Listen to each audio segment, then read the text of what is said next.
Të Tetovës është ndaluar konsumimi i ujit nga ujësjellësit, pasi analizat kanë treguar se nuk i plotëson kushtet për konsum. Bëhet fjalë për vendbanime të Reçicë e Vogël, Reçicë e Madhe, Poroj dhe Xhepçisht. Ky vendim erdhi pas analizave të fundit të Qendrës për Shëndet Publik. Nga ndërmarrja komunale Shari sqarojnë se këto 4 fshatra nuk furnizohen nga ujësjellësi i qytetit të Tetovës dhe se përgjegjësia për furnizimin dhe menaxhimin e ujit është në kompetencë të strukturave lokale. Megjithatë, theksojnë se mbrojtja e shëndetit të qytetarëve mbetet përgjegjësi e tyre administrative. Janë këto rrjetet ujësjellësit, janë rrjete që menaxhohen nga vetë bashkësitë lokale, por pasi që janë në fshatra në kompetencët e komunës, kemi për obligim që edhe këto fshatra të mbikëqirim dhe të bëjmë analiza për ujin. Në këto 4 vendbanime uji nuk klorifikohet, prandaj jemi të detyruar që të kryejmë një sistem klorifikimi që uji të jetë sa më i sigurt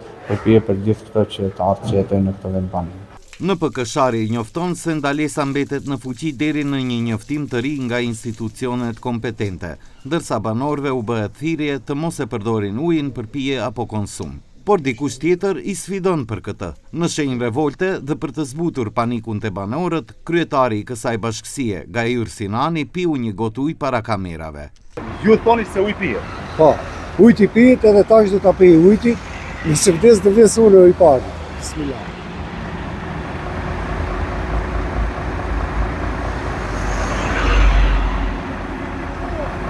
Uji nuk ka problem, për ujin Reçicë së Madhe për momentin nuk ka problem.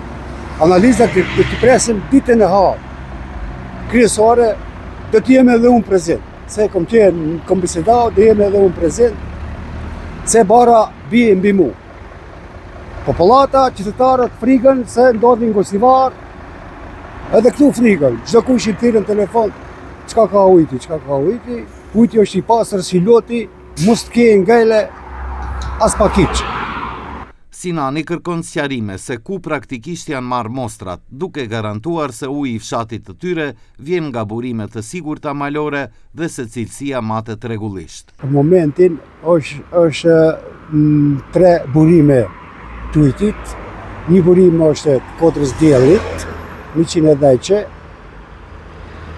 një është te Aradinës ne folim është burim i ujit, edhe një e kemi direkt pi kepi Gjidel pi Gurzive ujti.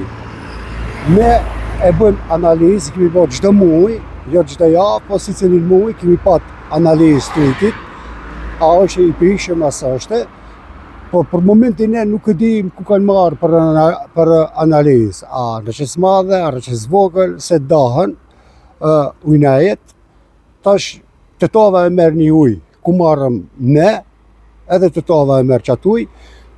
Kemi di bazene me klor. Përderisa në rrjetin kryesor të Tetovës rrjedhin 420 litra ujë në sekond dhe kontrollet bëhen 5 herë në javë, menaxhimi i ujit në zonat rurale mbetet një pikë e nxehtë. Qendra për Shëndet Publik kryen rreth 400 analiza në vit për të gjithë Tetovën dhe 99 fshatrat e saj, një numër që shpesh konsiderohet i pamjaftueshëm për të mbuluar fshatrat që menaxhojnë ujin në mënyrë të pavarur.